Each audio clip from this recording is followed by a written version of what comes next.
C'est l'heure où l'arc-en-ciel se lève à Canal M.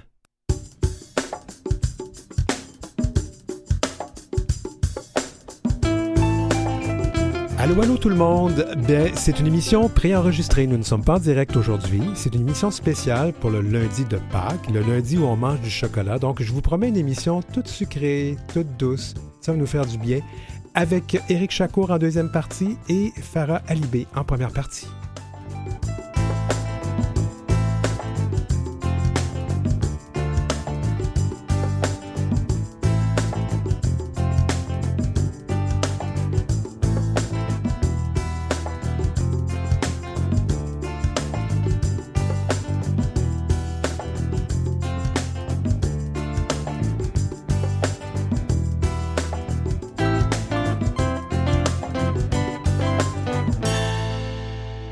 Vous écoutez L'heure où l'arc-en-ciel se lève avec Denis Martin Chabot. En ce lundi de Pâques, un congé férié, nous avons décidé d'enregistrer une émission spéciale pour vous.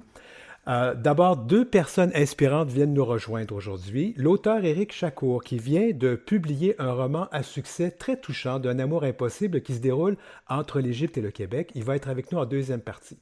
Mais en première partie, nous recevons Farah Alibé. Vous vous rappelez certainement de cette personne qui est apparue toute joyeuse, toute étincelante sur nos écrans de télévision l'an dernier.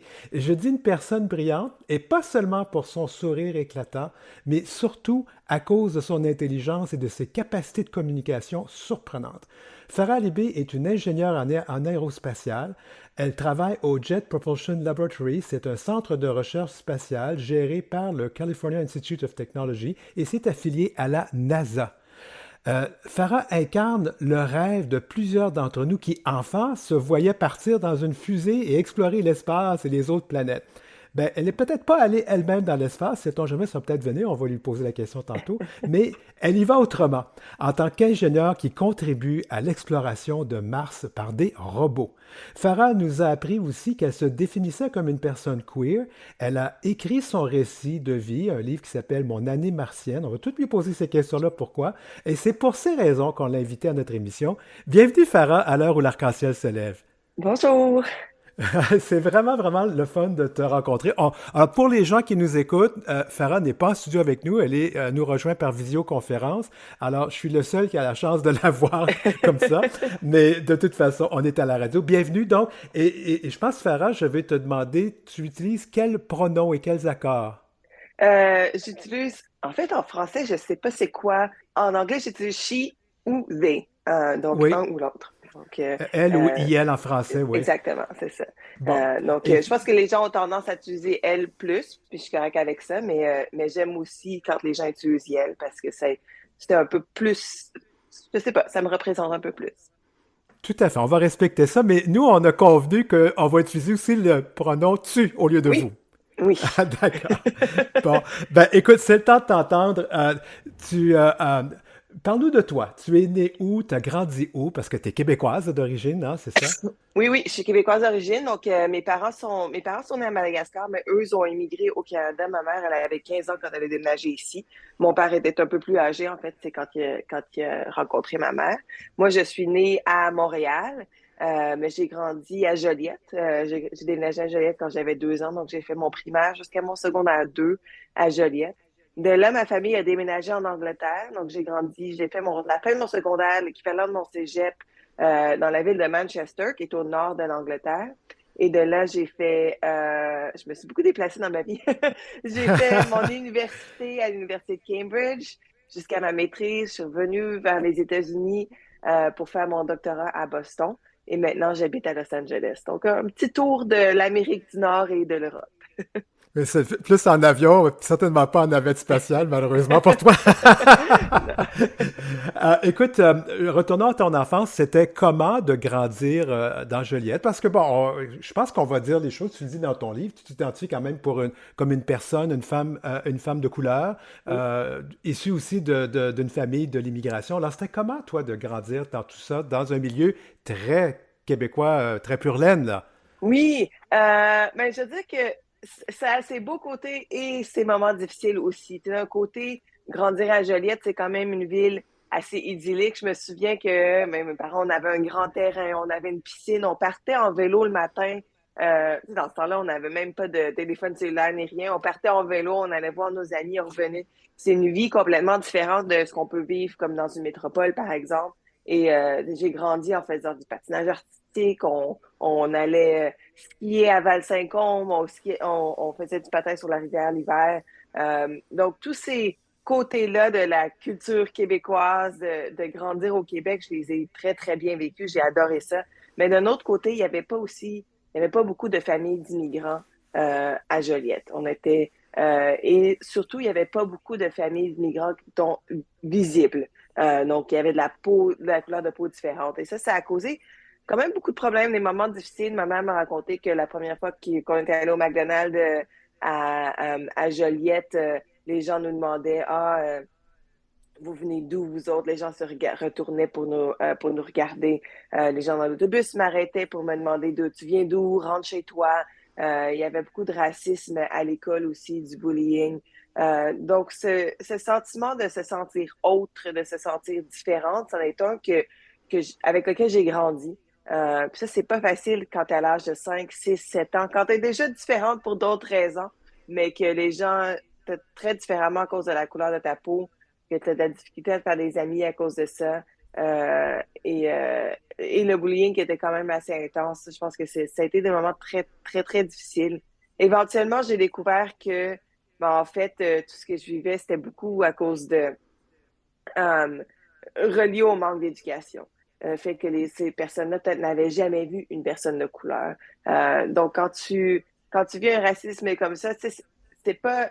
Moi, je me sens pas fâchée de ça contre ces personnes-là parce que pour moi, c'est triste que ces personnes-là n'avaient pas cette éducation-là. Puis j'espère en m'ayant rencontré, ils ont peut-être changé un peu. Puis peut-être que maintenant, quand ils rencontrent des personnes de couleur, ils les traitent différemment.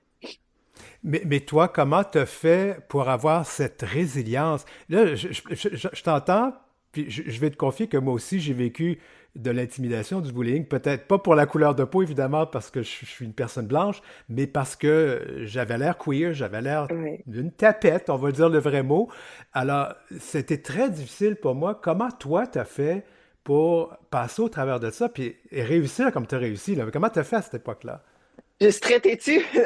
Non, mais Euh, je veux dire que c'est des moments qui m'ont fait mal toute ma vie. Tu sais, pendant même en grandissant, en étant adolescente, j'en parle dans mon livre d'ailleurs, que tu sais, longtemps, je me suis pas sentie belle parce que j'avais une couleur de peau différente, parce que pendant si longtemps, on m'avait traité différemment à cause de qui j'étais, à cause de mon ethnicité.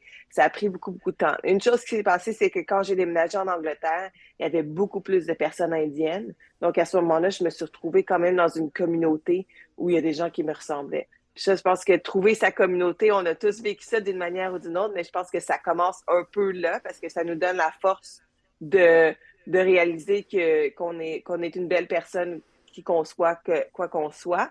Donc ça a été une chose. Puis je pense que la deuxième, c'est plus avec le temps, avec la séparation. Puis j'ai vu que grandir dans un environnement comme ça m'a donné quand même une certaine résilience, ça m'a donné une force de caractère que je peux utiliser maintenant dans mon travail, dans mon environnement où je suis encore une minorité. Je ne vis pas le bullying que je vivais quand j'étais jeune, mais je pense que ça m'a quand même donné une force de caractère. Je suis devenue la personne que je suis un peu à cause de ces étapes-là de ma vie. Donc, j'essaie de prendre le positif d'un moment quand même assez difficile. C'est quelque chose que j'ai lu dans ton livre, ça revient très très souvent parce que tu as fait face à beaucoup d'adversités. Là. C'est pas si facile que ça te rendre où ce que tu t'es rendu. Tu l'as pas eu facile, puis on va y revenir, mais je pense que c'est vraiment une qualité chez toi. Puis je sais pas si un jour tu vas être capable de l'écrire, comment on fait ça pour garder le positif dans tout, parce que c'est vraiment surprenant comment tu t'en es sorti là. Oui, merci, mais je pense que j'ai toujours été une personne quand même assez positive.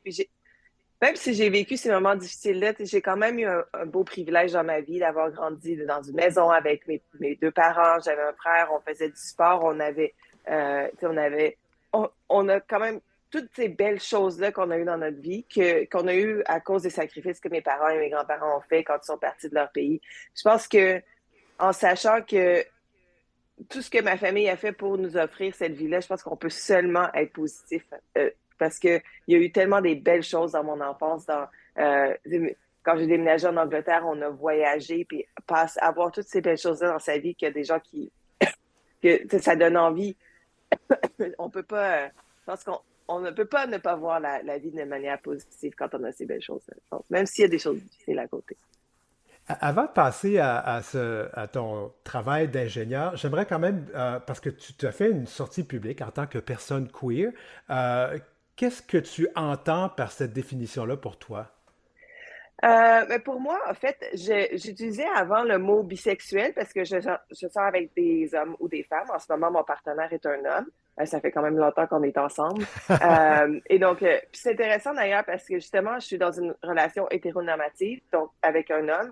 Et donc, j'avais pas vraiment besoin d'expliquer ma sexualité, mais pour moi, c'était très important de partager ça. Puis je pense qu'on oublie des fois que tu peux voir quelqu'un en couple, ça veut pas dire qu'ils sont pas queer, qu'ils font pas partie de la communauté LGBTQ. Puis pour moi, c'est vraiment une grande partie de moi.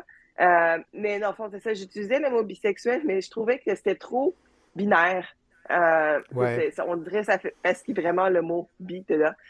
Donc, je préfère le mot queer parce que c'est un peu plus la définition de queer est un peu plus individuelle. Donc, chaque personne en retrouve ce qu'ils veulent. Puis queer, pour moi, tu sais, j'aime ça que ça vient un peu du mot bizarre, différent, parce que c'est ça, dans le fond. Je veux pas avoir à m'expliquer exactement c'est quoi ma sexualité, parce que je pense que c'est quelque chose que je découvre et je vais continuer à découvrir pendant ma vie.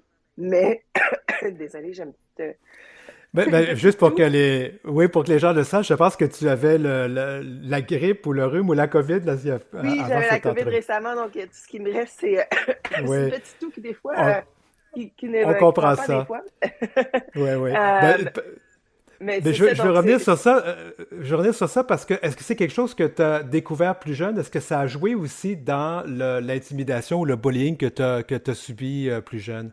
Euh, n- oui et non, dans le fond, oui, je pense que je le savais quand j'étais plus jeune, mais non, parce que j'étais pas out. En fait, ce qui s'est passé quand j'étais jeune, c'est que je pense que je savais déjà que j'étais peut-être pas hétérosexuelle, tu sais, comme super straight quand j'étais jeune, parce que, tu sais, en grandissant, tu découvres ce qui t'intéresse, puis des choses comme ça.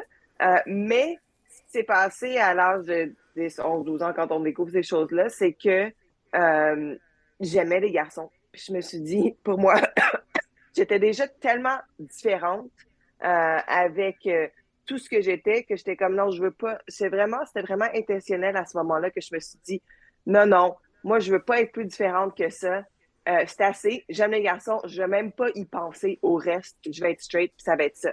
Puis très, très longtemps, ça a été ça pour moi pendant tu sais, les 10 années après que tu sais, j'aimais les garçons, je sortais avec les gars, c'était correct. Puis éventuellement, je pense que c'était à l'université et plus tard que je me suis donné permission, peut-être parce que je me sentais mieux dans ma peau, que j'avais trouvé ma communauté. J'ai déménagé, j'étais à Boston, puis après à Los Angeles, des villes qui sont très, très ouvertes aussi. Puis je pense que c'est ça qui m'a donné la force de dire, OK, j'aimerais ça peut-être explorer cette partie de moi que j'ai laissée dans une boîte à côté.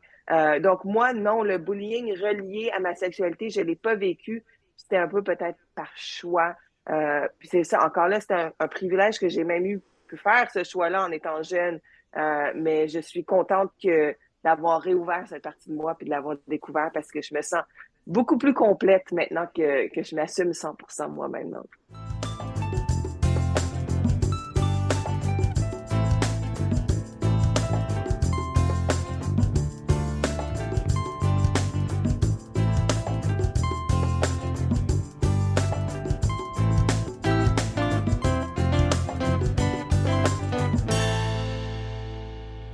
Je vous rappelle donc que nous sommes en entrevue avec Farah Halibé, ingénieure spatiale, une personne que je dis lumineuse et même malgré le fait qu'elle nous revient un petit peu d'une convalescence de COVID, avec son toujours lumineuse.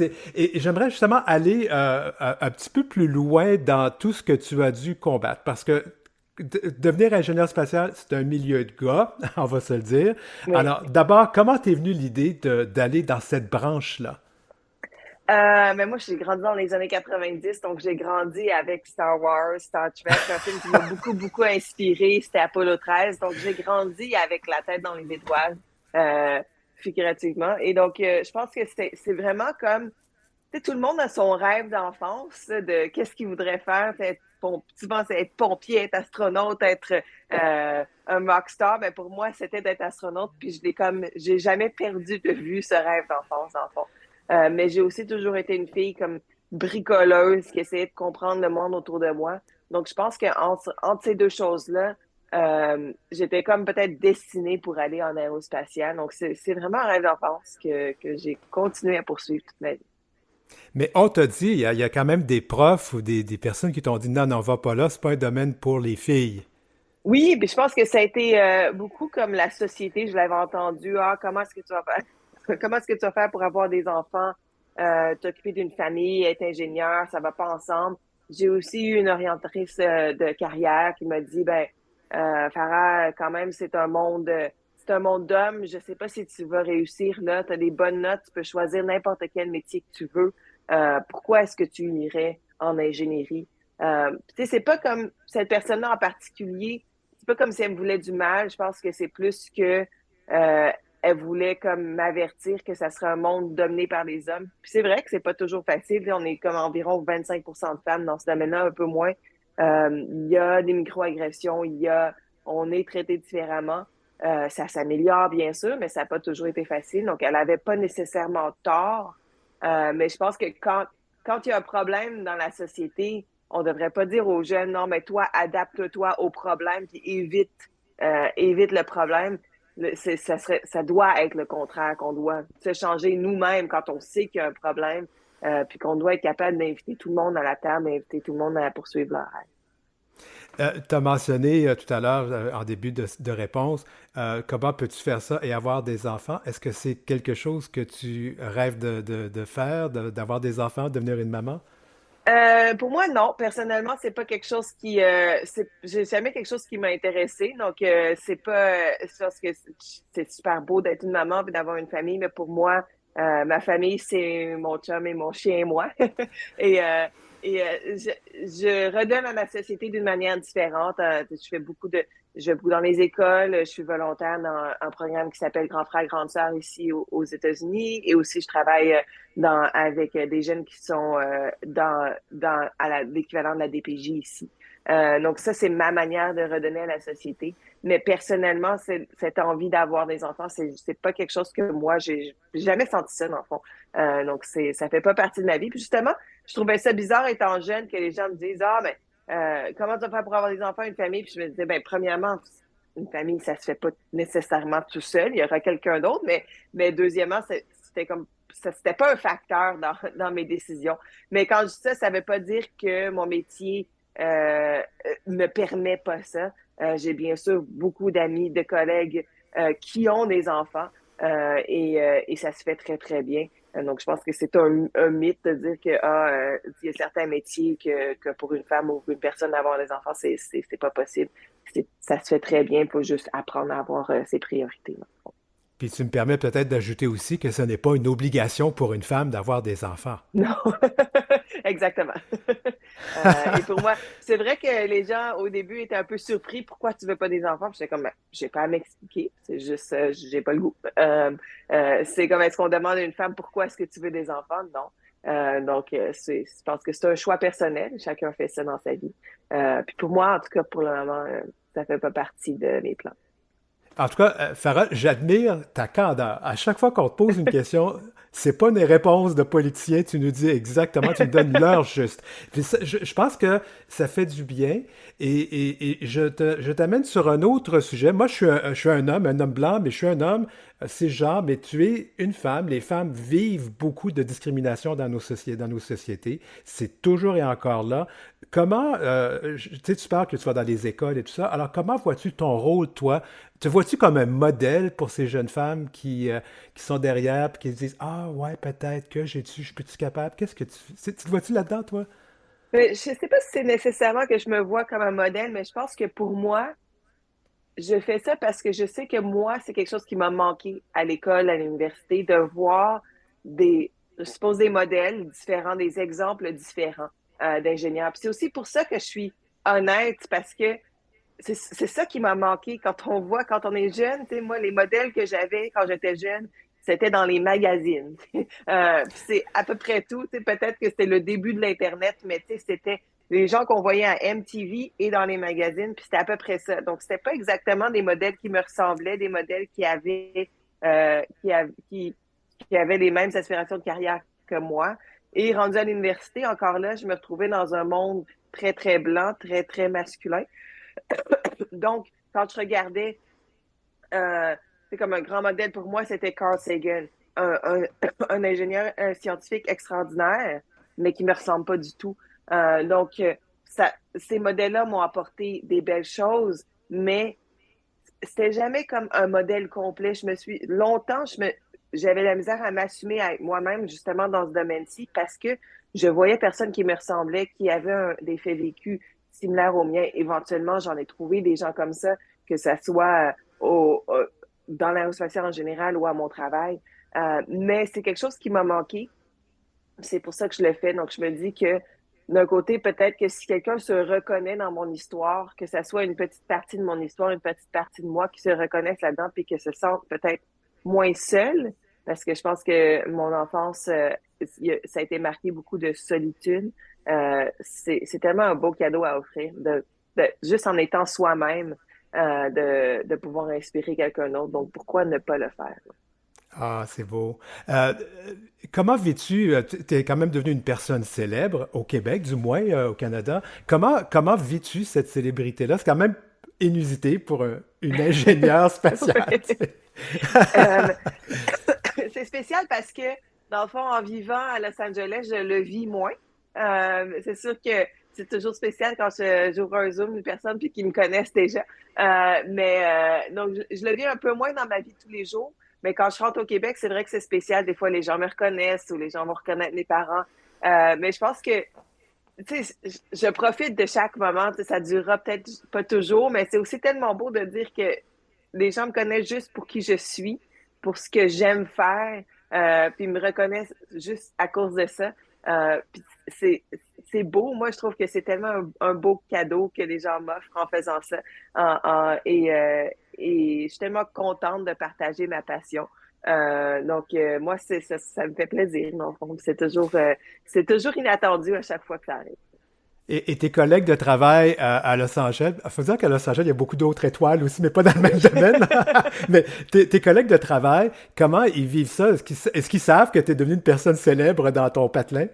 Ben, je pense qu'ils savent un peu parce qu'ils voient comme mes médias sociaux ou ils voient mes livres, des choses comme ça. Mais je dois dire que tu sais, je suis peut-être pas la seule dans mon domaine ici. Tu sais, des communicateurs en sciences, ça existe beaucoup, surtout des gens de mon âge à peu près. Donc il y en a même comme à mon travail. Donc je pense que c'est peut-être un petit peu moins unique ici, la communication en sciences et les gens qui sont connus à cause de ce travail-là. Mais tu sais, je pense que aussi, je suis toujours moi-même. J'ai pas changé. En tout cas, j'espère que j'ai pas changé.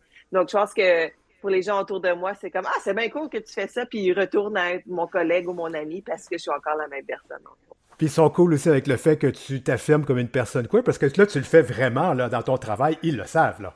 Oui, oui, puis je pense que, tu sais, de ce côté-là, je pense que cette peur d'être comme out au travail que j'avais au début, parce que ça m'a quand même pris du temps pour partager ça au travail, je pense que c'était une peur peut-être plus interne, soit ça ou que le travail, les gens autour de moi ont changé.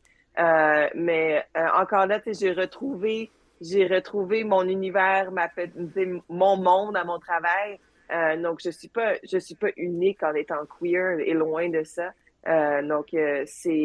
Je dis pas que ça vient pas avec ses difficultés, mais pour moi, personnellement, ça n'a pas été trop difficile, ce côté-là de moi d'être ouverte à propos de son travail. Ben, écoute, on n'a plus beaucoup de temps cette entrevue, mais je vais quand même savoir quels sont tes prochains projets, toi, en tant qu'ingénieur spatial. Bon, en ce moment, je travaille sur un télescope qui va être lancé en 2025. C'est un télescope en infrarouge qui s'appelle SphereX. Il va prendre les cartes complètes de l'univers, justement en infrarouge. Ça va nous permettre d'étudier, en fait, au tout début de l'univers, il y a eu le Big Bang. Après ça, il y a eu une inflation. L'univers a commencé à s'étendre. Et donc, ça va étudier le mécanisme de l'inflation de l'univers qui s'est passé au tout début de l'univers en étudiant justement, prenant des grandes cartes en 3 dimensions de toutes les galaxies ben, pas toutes les galaxies, mais d'un demi-million de galaxies dans l'univers. Donc, quand même une très belle mission. C'est une mission qui est beaucoup plus petite, très différente pour moi parce que j'ai surtout travaillé sur des missions martiennes. Puis là, on s'en va, Ouais. on part de la recherche de la vie au début de l'univers. Donc, quand même une grande question, quelque chose de complètement différent. Mais moi, ce que j'aime, c'est le défi. J'ai un rôle plus important dans la mission. C'est quelque chose de complètement différent. On travaille avec un partenaire différent pour cette mission-là. Donc, c'est une belle aventure. Et penses-tu un jour qu'on va te voir dans l'espace, ou sur la Lune, ou sur Mars? Sérieux, là, c'est quelque J'espère. chose qui... Ben, Ah! j'espère, Oui. c'est encore un grand rêve. Donc, à chaque fois que le Canada ouvre ses applications d'astronautes, j'applique. Ça fait un petit bout là, qu'ils avaient ouvert ça, donc j'espère qu'ils vont refaire ça bientôt. On verra peut-être un jour, mais ça coûte rien de rêver grand. Puis au pire des cas, c'est pas pire comme backup la job que j'ai en ce moment. Ben oui, t'as tellement l'air d'une personne heureuse et comblée. Je voulais vraiment te remercier du fond du cœur de prendre du temps parce que je sais que tu es occupé, puis de prendre tout ce temps-là pour nous, pour notre émission, pour nos auditeurs. Merci beaucoup, Farah Alibé. Mais c'est un plaisir. Bonne journée. Vous avez des commentaires ou des suggestions de sujets ou d'entrevues pour Denis Martin? Contactez-le à heureciel@outlook.com. C'est heureciel en un seul mot et en minuscule @outlook.com. Suivez Denis Martin aussi sur sa page Facebook et sa page Instagram @dmchabot-auteur.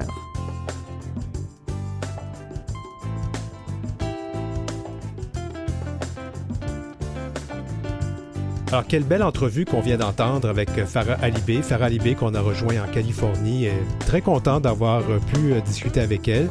Après la pause, une autre personne inspirante, Éric Chacour, auteur. Il vient de publier Ce que je sais de toi, un roman absolument génial qui fait tout un tabac, une révélation de l'année. Alors, on va découvrir avec lui ce roman. Et d'ici ce temps-là, ben, un autre petit morceau de chocolat, ça va nous faire du bien.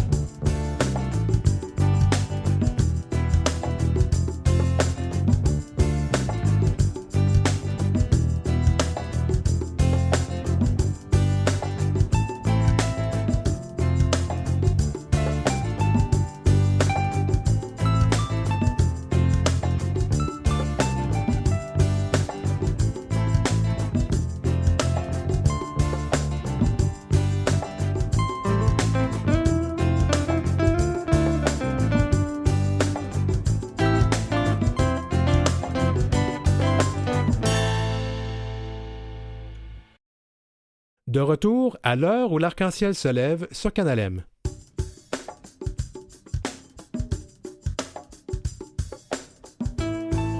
Alors, dans cette deuxième demi-heure de notre émission spéciale du lundi de Pâques, nous recevons Éric Chacour, auteur qui vient de publier un livre qui fait beaucoup parler de lui. Donc, on s'entretient avec lui pendant la prochaine demi-heure.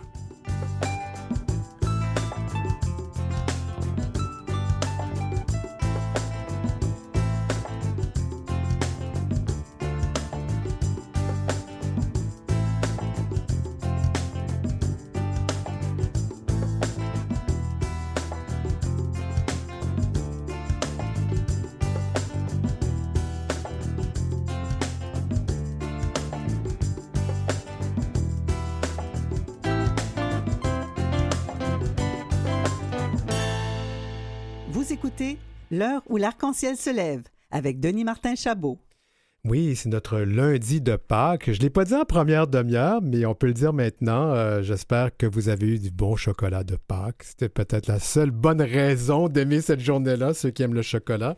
Alors, on reçoit donc pour une émission spéciale. Donc, c'est clair que vous le savez, on est préenregistré parce que les bureaux et les studios sont fermés ce lundi de Pâques. Et on reçoit donc Éric Chacour. Éric Chacour, pourquoi je l'ai invité? Parce que j'ai lu son roman, c'est son premier roman, et j'ai vraiment été très, très touché parce que j'ai lu. Et je vous recommande de lire et vous allez être touché aussi. Et surtout parce que c'est notre chroniqueur littéraire, Brian Saint-Louis, qui me dit il faut vraiment l'inviter, tu vas l'adorer. Alors, on va le voir. si je vais l'adorer. Non, on s'est parlé avant l'entrevue quand même. Éric Chacour, bienvenue à l'heure où l'arc-en-ciel se lève. Beaucoup de pression, Denis Martin. Ah! J'aime bien ça. T'as pas l'air sous pression. Je le demande à tous mes invités, la première fois qu'ils passent à l'émission. Avec toi, on utilise quel pronom et quel accord? Tu peux utiliser il. Il, d'accord. Alors, Éric, c'est vraiment tout un événement pour toi. Tu as publié ton premier roman et qui a beaucoup de succès. Commençons par ça. Est-ce que tu t'attendais à ça?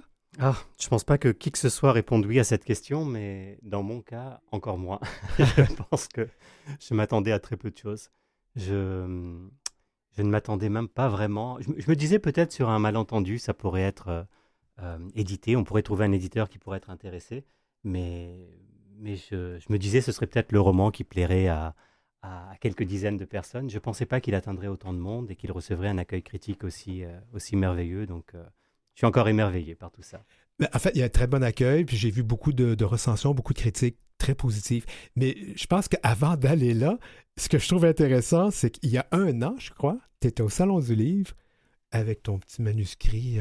Raconte-moi comment ça s'est passé. Oui, alors j'avais même pas le manuscrit sous le bras, mais j'étais avec mes cousines, puis elles ne savaient pas ce que j'avais écrit, ce qu'il y avait à l'intérieur de mon manuscrit, mais elles savaient que j'avais terminé quelque chose qui était de l'ordre d'un roman. Et on se baladait un peu dans les stands. euh, et on est passé devant le stand d'Alto et ma cousine m'a dit « Ah, Alto, c'est ma maison d'édition préférée. Il faut que tu envoies ton manuscrit là-bas. » Donc le soir, je me suis connecté sur leur site, j'ai regardé ce qu'ils publiaient. Je me suis dit « Ah oui, quand même, il y a Dominique Fortier, il y a Larry Tremblay, dont j'avais adoré l'orangerie, Heather O'Neill, enfin, tout plein de grands noms québécois. Et je me suis dit, ça vaudrait la peine de tenter ma chance. Donc j'ai jeté ma bouteille à la mer et j'ai envoyé mon manuscrit. Et puis je suis tombé sur un article où on interrogeait les éditeurs d'Alto qui racontaient un peu comment se passait le processus de sélection du roman et le nombre de romans qu'ils recevaient par semaine. Et je me suis dit, je pense qu'il faudra que j'envoie plus de bouteilles à la mer si je veux y arriver. Et au final, ça a marché avec Alto du premier coup. Donc c'est juste miraculeux. Mais c'est vraiment une belle histoire. D'abord, je n'ai pas donné le nom de ce roman, ce que je sais de toi. Et justement, moi, je comprends pourquoi ils l'ont adoré au départ, parce que c'est une histoire d'amour impossible. Tu sais, il y a comment est-ce que je dis ça? Il y a des archétypes d'histoire, hein? Roméo et Juliette, l'amour impossible. Et tu l'as adapté à quelque chose une autre histoire qui... en fait, c'est différent. On se promène. On se promène entre 2 pays, on se promène entre cultures aussi. Alors, justement, sans donner la fin, sans divulgacher, parle-moi un peu de ce que tu racontes dans ce roman. Alors, c'est drôle que tu parles de Roméo et Juliette parce que c'était vraiment une inspiration. Mm-hmm. J'avais envie de faire une sorte de Roméo et Juliette. Avec Roméo et Roméo, peut-être. Voilà, un Roméo et Julien, si tu veux, qui se passerait en Égypte. Pour l'essentiel, et puis effectivement, tu le rappelais, quelques scènes à Montréal. Alors, le roman, de quoi parle-t-il? C'est l'histoire d'un déraillement, je pense. C'est l'histoire d'une personne, Tarek, dont la vie était comme mise sur des rails. Comme s'il avait une partition qui était déjà écrite pour lui et qu'il lui suffisait d'interpréter. Mm-hmm. Et un jour, il fait cette rencontre. Il rencontre ce jeune homme qui s'appelle Ali, qui vient le voir parce que sa mère est malade et il a besoin que Tarek vienne l'ausculter. Et de là, le déraillement. Il va se passer quelque chose, il va se passer une émotion un peu forte, une émotion à laquelle Tarek n'était pas préparé et qui va faire toute l'histoire de cet amour impossible. Et ça se passe donc en grande partie au Caire. Pourquoi? Ça se passe essentiellement au Caire. Moi, en fait, mes 2 parents sont nés en Égypte. Mon père est du Caire, ma mère d'Alexandrie. Ils se sont rencontrés tous les 2 à Montréal, où je suis né, mais tous les 2 venaient d'Égypte et ils appartenaient à une communauté qu'on appelle Levantine, une communauté de Syriens, de Libanais qui habitaient en Égypte, parfois depuis plusieurs générations. Et de profession chrétienne, je crois. Hein? Alors plutôt chrétiens, ouais, plutôt chrétiens en majorité, plutôt francophiles, plutôt occidentaux dans l'âme, et qui vivaient un petit peu à part. Et c'est une communauté qui a connu un grand déclin à l'époque où il y a eu les nationalisations de Nasser. Et je trouvais que ça faisait une jolie toile de fond, cette espèce de déclin communautaire à cette histoire d'amour impossible. Alors, à ma grande surprise, quand on s'est parlé pour préparer cette entrevue, je t'ai demandé, mais tu vivre en Égypte, tout ça, pour bien décrire. Et là, tu m'as appris que non, pas tant que ça, hein? Non, alors j'y suis allé une quinzaine de fois dans ma vie, mais je n'ai jamais vécu en Égypte. Mais de toute façon, j'ai envie de te dire, Denis Martin, l'Égypte que je décris n'existe plus depuis longtemps. C'est vrai. C'est l'Égypte de cette communauté-là, c'est l'Égypte des années 80. Est-ce que c'est l'Égypte que tes parents t'ont décrit, j'imagine? Oui, c'est leur Égypte, la leur, celle de leurs amis. J'ai essayé de rapiécer les lambeaux de récits qu'ils me racontaient, de rajouter ça et là quelques détails. Mais ce n'est jamais qu'une toile de fond. Oui. Moi, ce que j'avais envie de raconter, c'était avant tout une histoire d'amour, une histoire d'exil, une histoire de filiation aussi. C'était ces thématiques-là qui sont assez universelles. Le fait que ça se passe en Égypte n'est pas anodin. Encore une fois, c'est une toile de fond qui était importante pour cette histoire. Mais je pense que ce qui peut toucher les gens est assez universel. Oui, et il y a quand même quelque chose d'assez atroce sur l'homosexualité, parce que c'est quand même, il faut le nommer, il y a une relation entre deux hommes. Et ce qui arrive à ces deux hommes-là, c'est atroce, mais tu sais quoi, c'est pas décrit avec une espèce de jugement contre l'Égypte, parce que ce qui s'est passé là, c'est passé ici de toute façon déjà. C'est passé pas mal partout ailleurs. Oui, et puis tu as raison, c'est une histoire d'amour impossible parce qu'homosexuel, mais en fait, il y a plein de choses qui rendent cet amour totalement improbable. Les deux personnages viennent de milieux sociaux radicalement différents. Ils ont des professions, c'est peu de le dire, qui ne se rencontrent pas souvent. Ils sont de religions différentes, ils ont un niveau de vie économique qui est différent. Finalement, ce qui est drôle, c'est que leur seul point commun, c'est d'être tous les deux des jeunes hommes dans cette Égypte de la fin du XXe siècle.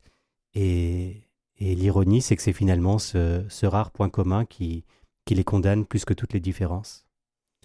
Donc, ce livre raconte, moi je trouve que c'est une histoire d'amour, comme on l'a dit, une histoire d'amour impossible, mais ce que ça raconte aussi, c'est la persévérance, parce qu'il y a un personnage, et d'ailleurs j'ai beaucoup aimé découvrir ce personnage, je savais pas, en fait le narrateur, qui est quand même un personnage très important dans ce livre, sans divulgacher, et ça m'a vraiment pris par surprise. On peut le dire, non, je ne peux pas le dire parce que ça dévoile trop du livre si je dis qui il est. Hein? Je ne dirais pas qui il est, mais peut-être qu'on peut parler du mode de narration qu'il introduit. En fait, c'est tout un roman qui est écrit à la deuxième personne. Donc, quelqu'un s'adresse au personnage, au tu. Tu faisais ça, tu as évolué dans tel contexte, tu as posé ton verre sur la table, etc. Et j'avais envie de jouer un peu avec le lecteur parce que quand il y a une narration au-dessus, c'est quelque chose qui surprend un petit peu au début. On se dit, tiens, c'est bizarre, on n'a pas l'habitude. Puis j'imagine qu'au bout d'un certain nombre de pages, on finit par s'habituer à ça, puis à ne plus le remarquer. Et là, d'un coup, au milieu du roman, oui, effectivement, on se dit, mais bien sûr, s'il y a un tu, c'est qu'il y a forcément un jeu quelque part. Et on découvre qui est le jeu qui raconte cette histoire. Et c'est surprenant, mais quelque part, c'est même très beau. Je l'ai dit déjà que moi, je suis un braillard. Alors, quand je lis quelque chose qui me touche, j'ai pleuré à la lecture de ce roman que j'ai lu en une fin de semaine parce que, malheureusement, quand je pense que je ne savoure pas, je voulais tellement savoir ce qui se passait, j'arrêtais pas de continuer. Puis je me rends compte que c'est le genre de critique ou c'est le genre de commentaire qui a beaucoup été dit sur ce roman. Est-ce que c'est quelque chose que tu as reçu toi aussi, que les gens le lisent, sont incapables de le laisser sur la table? Oui, c'est quelque chose qui revient et c'est quelque chose qui me touche à chaque fois parce que... Alors au début, ça me surprend parce que moi, j'ai mis 15 ans à le lire. Donc quand on me dit qu'on l'a lu en 2 jours, ça me semble invraisemblable. mais voilà, l'émotion que tu viens de décrire, elle me touche beaucoup. Et puis je te remercie de la partager avec moi. Parce que sans faire un jeu de mots sur ce qui se passe dans le livre, mais je suis un boulimique de lecture. J'en dis pas plus parce que c'est toujours ce que je trouve difficile quand j'interviewe un auteur ou une autrice ou un auteur, c'est de parler du livre, mais sans trop en dire parce que je veux que les gens le découvrent parce qu'on gâche leur plaisir. Oui, en plus, celui-ci, il n'est pas facile à... Je me rends compte, il n'est pas facile à pitcher, comme on dit. Il n'est pas facile à résumer parce qu'on ne veut pas trop en dire. Puis il y a quand même beaucoup de rebondissements. En fait, moi, j'avais envie de quelque chose Je suis fasciné par l'écriture théâtrale, par exemple. Mm. Et puis l'écriture théâtrale, c'est vraiment au millimètre près. Il faut qu'il y ait une construction qui soit solide, il faut qu'on joue avec les émotions de l'auditoire, il faut qu'on arrive à avoir des péripéties qui nous gardent dans l'histoire. Et j'avais envie de ça aussi dans mon roman. Oui, c'est un roman qui semble avoir... oui, on voit que chaque mot a été pesé pour être certain que ça fonctionne.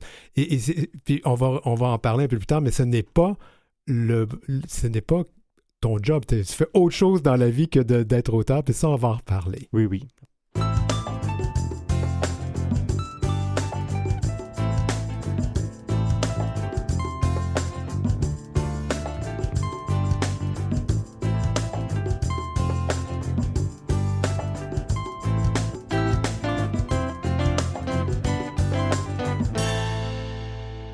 Vous écoutez L'heure où l'arc-en-ciel se lève avec Denis Martin Chabot. Alors, je suis avec Éric Chacour, auteur, qui a publié le roman « Ce que je sais de toi », un roman qui, présentement, fonctionne très bien. Comme il le disait, à sa grande surprise, mais finalement, quand vous l'aurez lu, vous allez comprendre. C'est un beau roman. Encore une fois, je le dis. Éric, j'aimerais ça qu'on parle un peu de toi parce que on ne te connaissait pas avant aujourd'hui. Je pense que tu n'es pas auteur à plein temps. Tu fais autre chose dans la vie. Heureusement, hein, parce que si je te dis que je mets 15 ans à écrire et que je ne fais que ça, ça devient compliqué. Oui, je travaille dans le milieu de la finance, je travaille dans une banque. Mm-hmm. Et comment ils ont pris ça de savoir que leur employé a publié un roman avec une thématique gay? Ah, je pense que... Oh, ça m'est pas revenu la question de la thématique, mais je pense que le fait d'avoir un employé qui publie, ça, c'était quelque chose qu'ils ont accueilli avec beaucoup de bienveillance. Puis j'ai eu la chance au lancement d'avoir beaucoup de gens qui sont venus, des gens de la banque qui sont venus assister à ce moment-là. Ça m'a beaucoup touché. En plus, à ce moment-là, je changeais de poste. Donc c'est drôle, j'avais des gens qui étaient venus des anciennes équipes où j'étais, des gens des nouvelles équipes, et c'était un moment assez touchant, ouais. On pose toujours la question aux auteurs. Moi, je le fais avec toute bienveillance et j'ai lu le livre, alors je pose la question bien gentiment, mais qu'est-ce qu'il y a, parce que c'est ton premier roman, on dit toujours que le premier roman a quand même une grande partie de soi dans le texte. Qu'est-ce qui est de toi là-dedans? Pas tant de choses sur l'histoire elle-même, en fait. Mm-hmm. Pas tant de choses. C'est vraiment une fiction, une totale fiction. Est-ce qu'il y a un personnage qui se rapproche de qui tu es? Ou que tu te rapproches de ce personnage? Je ne sais pas comment on pourrait le poser la question. Je pense... Alors, pas nécessairement. Peut-être le narrateur dans le côté peut-être enfant un peu précoce. Ouais. Et là encore, je ne vais pas en dire trop, mais non, j'essaye vraiment de travailler chaque personnage dans sa singularité. Je pense que ce qu'il y a de plus de moi dans l'histoire, c'est sans doute ce que je décrivais tantôt sur la toile de fond, oui. Cette communauté égyptienne, etc. Ces histoires dans lesquelles j'ai baigné toute ma jeunesse. Et après, oui, évidemment, il y a toujours des petits bouts de soi qui sont cachés un peu partout. Et moi, je peux te dire que quand je t'entends, j'entends la voix du narrateur. Mais ça, c'est moi, c'est mon interprétation. Ça n'a pas à être la vérité infuse. Là, mais sûrement. Il y a toujours un peu de soi, de toute façon. Justement, tu mentionnes l'Égypte. J'ose poser la question. Je comprends que tu es une personne queer. Alors, une personne queer, l'Égypte, comment tu vis tout ça? Là? Parce que quand même, on l'a vu dans le livre et on sait aussi que dans les communautés de l'endroit, c'est assez difficile d'être une personne queer. Alors, comment tu te sens dans tout ça? Alors, oui, évidemment, vivre son homosexualité dans une grande partie du monde, dans la totalité du monde, en fait, Ouais. il y a quelques décennies, et puis aujourd'hui encore dans une majorité du monde, c'est quelque chose de compliqué. Je ne sais pas à combien on estime les minorités sexuelles, mais je pense que c'est aux alentours de 6 à 12% selon les estimations. Oui. Ça veut dire qu'en Égypte, il y a l'équivalent d'un Québec entier de personnes issues des communautés LGBTQ+. Et c'est peut dire que c'est difficile de vivre dans ces conditions-là dans des pays qui n'acceptent pas cette différence. Donc oui, évidemment, c'est une difficulté, c'est une douleur à l'âme. Après, moi, j'ai jamais vécu en Égypte, donc mon regard, il reste le regard de quelqu'un d'extérieur. Mais c'est sûr que ce sont des choses qui me touchent, puis qui doivent tous nous toucher. Mais je me posais la question aussi dans ton cas, comment tes parents ont accueilli ta différence, le fait que tu es une personne queer? Ça s'est relativement bien passé. Je crois que je crois qu'on est à une génération où c'est beaucoup plus accepté. Moi, quand j'ai fait mon coming out, j'habitais en France. Je suis né à Montréal, mais j'ai vécu une grosse partie de ma vie en France. Euh, que ce soit le Québec ou la France, ce sont des pays qui ont beaucoup progressé dans les dernières années sur cette acceptabilité sociale-là. Et oui, oui, le coming out s'est bien passé, euh, aidé par la petite sœur, par les cousines, Il y a toujours par la petite sœur l'entourage. quelque part, hein? Oui, oui, Oui, oui. oui. Tu disais, c'est drôle quand tu me posais la question tantôt de ce qu'il y avait de moi au niveau de ce roman. Il y a peut-être aussi dans les toutes premières pages un petit peu du caractère de ma petite sœur, Oui, oui, tant que tu le mentionnes, puis avec ce que tu viens de me dire, je me rappelle, oui, peut-être. mais Oui. bon, après il faut toujours se méfier et pas chercher à tirer trop loin le fil Non. parce que chaque personnage a sa propre vie et son propre caractère, mais il y a toujours des inspirations, oui. Alors, tes parents, je crois, vivent toujours. Est-ce qu'ils ont vu le livre? Est-ce qu'ils sont au courant? Alors, mon père, ma mère n'est plus en vie. Ma mère Ah, est d'accord. décédée quand j'avais 18 ans à peu près. Mhm.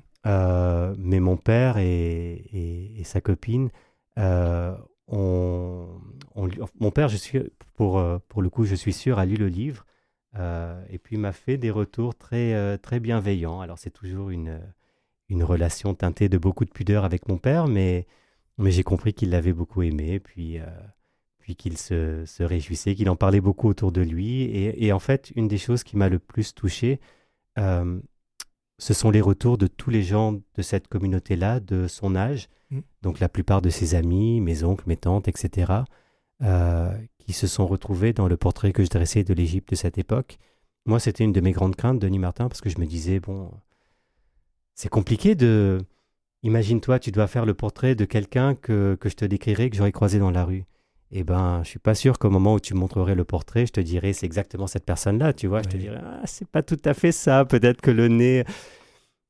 Et en fait, là, j'ai eu des retours qui m'ont rempli le cœur de joie parce que je sentais que les gens se retrouvaient dans cette époque qu'ils avaient vécue et que je n'avais pas trahi leurs souvenirs. Mais c'est très éloquent pour toi.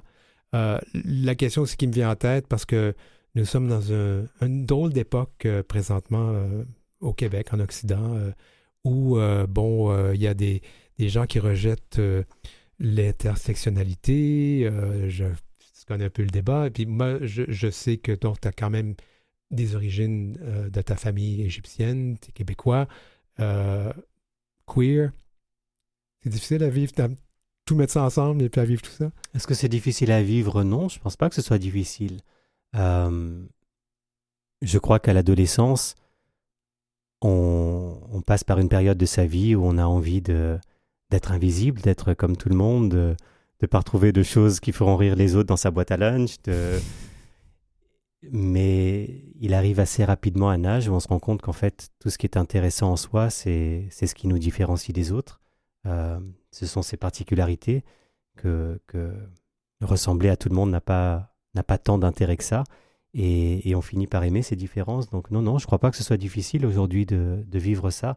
Est-ce que tu as passé par un moment difficile? Je te pose la question parce que en début d'émission, fait dans la première partie, Farah Libé, dont tu connais un peu le parcours, a vécu comme une personne de couleur dans un milieu totalement blanc et ça a été par moments difficile pour elle. Et je te pose la même question parce que est-ce que tu as vécu ça et comment tu l'as vécu? Alors ça peut toujours arriver de rencontrer des résistances. Non, je pense que le moment le plus difficile dans mon cas, c'est le moment que vit n'importe quelle personne issue de la communauté LGBTQ, c'est-à-dire le moment où tu te rends compte que depuis ta naissance, finalement, tu mens, et puis il y a un moment où ce mensonge-là, il est criant et tu as besoin de faire un démenti. Je pense qu'aucun hétérosexuel n'a besoin de faire un démenti au moment où il annonce qu'il est amoureux. Oui. Quand tu es homo, évidemment, tu dois faire une annonce. Donc, et puis cette annonce va à l'encontre de tout ce qu'on a supposé sur toi jusqu'à présent, de tout ce que tu as laissé aussi supposer, par facilité, par lâcheté, par méconnaissance de toi peut-être. Et c'est ce moment-là qui est un peu compliqué. Mais je pense qu'on arrive dans une génération beaucoup plus ouverte où on présuppose un peu moins de ce que sont chaque individu de ce qu'est chaque individu. Et ça m'encourage beaucoup pour l'avenir. Mais tu n'as pas de crainte de voir ce qui se passe au sud de notre frontière, où les choses semblent retourner à des siècles en arrière. Tu sais, ça déborde ici, là. C'est le poème d'Aragon, rien n'est jamais acquis. Rien n'est jamais acquis. Rien n'est jamais acquis à l'homme, ni sa force, ni sa faiblesse, ni son cœur. Et quand il croit ouvrir ses bras, son ombre est celle d'une croix. Oui, je crois qu'il n'y a rien d'acquis et on aurait tort de croire que les choses sont acquis. On l'a vu pour le droit des femmes à disposer de leur corps, avec ce qui s'est passé autour de l'avortement. On le voit aujourd'hui sur les communautés LGBTQ. Je crois qu'il ne faut pas baisser la garde. Après, moi, je ne suis pas un militant. J'ai rien d'un militant.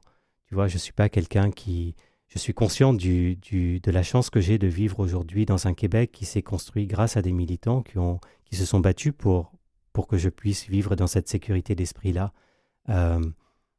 Mais c'est pas ma nature d'être militant. J'en ai ni le courage sans doute, ni l'absence de nuances que ça demande, parce que être militant, c'est faire fi un peu des nuances. Puis moi j'ai besoin de nuances. Sinon, j'arriverai pas à raconter d'histoire.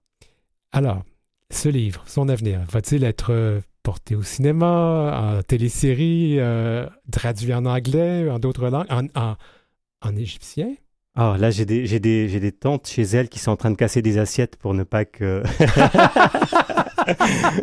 Une fois qu'on annonce quelque chose comme ça, que le sort ne s'acharne pas. Écoute, le cinéma, le théâtre, ça me ferait infiniment plaisir. Il n'y a rien aujourd'hui qui est prévu dans ce cadre-là. Par contre, passer des frontières, oui. On a eu une série de belles nouvelles comme ça. Puis le livre a été vendu aux éditions Philippe Ray. Pour la francophonie hors Amérique du Nord. Donc, il va sortir en France à la prochaine rentrée littéraire, en France, en Belgique, en Suisse, au Luxembourg, et en fait dans toute la francophonie. Donc, c'est une merveilleuse nouvelle, dans une maison d'édition fabuleuse en plus. Et c'est drôle parce que moi, je suis arrivé en France quand j'avais 10 ans, et je me rends compte que je me pose les mêmes questions pour mon livre que je me posais à l'époque pour moi-même. Est-ce qu'il va être bien accueilli? Est-ce qu'on va l'aimer? Est-ce qu'il va trouver des gens qu'il pourrait toucher? Donc je lui espère autant de bonheur que j'en ai vécu là-bas. Et un autre roman en préparation? Mais là, ça t'a pris 15 ans pour celui-ci. Ben, t'es encore jeune, alors je pense qu'on va être correct. Écoute, je viendrai à l'heure où l'arc-en-ciel se lève dans 15 ans. Être là, parce que je suis beaucoup plus vieux que toi, là, quand même. Écoute, je nous souhaite dans 15 ans de faire une émission avec un deuxième roman, et puis je me souhaite un peu égoïstement de le sortir avant. Mais oui, j'aimerais bien sortir un deuxième roman. Ouais. Mais la pression, faut pas se sentir... sous pression de le faire. Non, c'est pas une pression, c'est vraiment une envie en fait. C'est drôle, tu parlais tantôt d'un premier roman, puis de ce qu'on a envie d'y mettre, de la raison qui nous fait aborder tel ou tel sujet.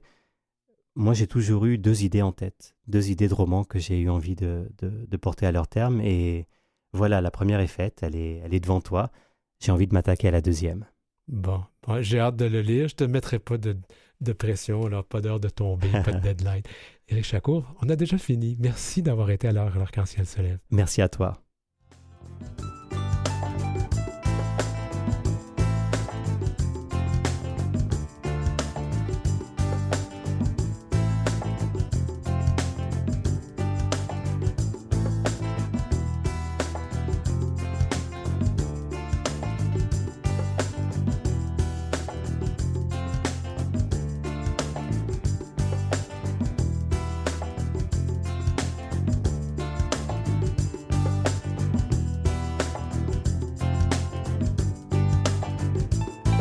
Vous avez des commentaires ou des suggestions de sujets ou d'entrevues pour Denis Martin? Contactez-le à heureciel@outlook.com. C'est heureciel en un seul mot et en minuscule @outlook.com. Suivez Denis Martin aussi sur sa page Facebook et sa page Instagram @dmchabotauteur.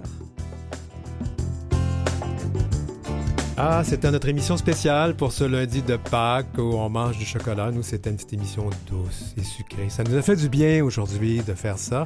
Alors, l'Arc-en-Ciel se lève ce lundi 10 avril. Je remercie nos invités, Farah Alibé et Éric Chacour.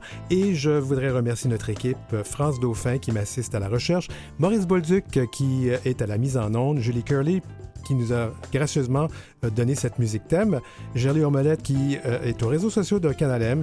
Merci aussi à Jean-Sébastien Laliberté, chef de diffusion, Marjorie Théodore, présidente et directrice générale de Vive Voix de Canal M et Philippe Lapointe, directeur des programmes. Je m'appelle Denis Martin Chabot. À la semaine prochaine!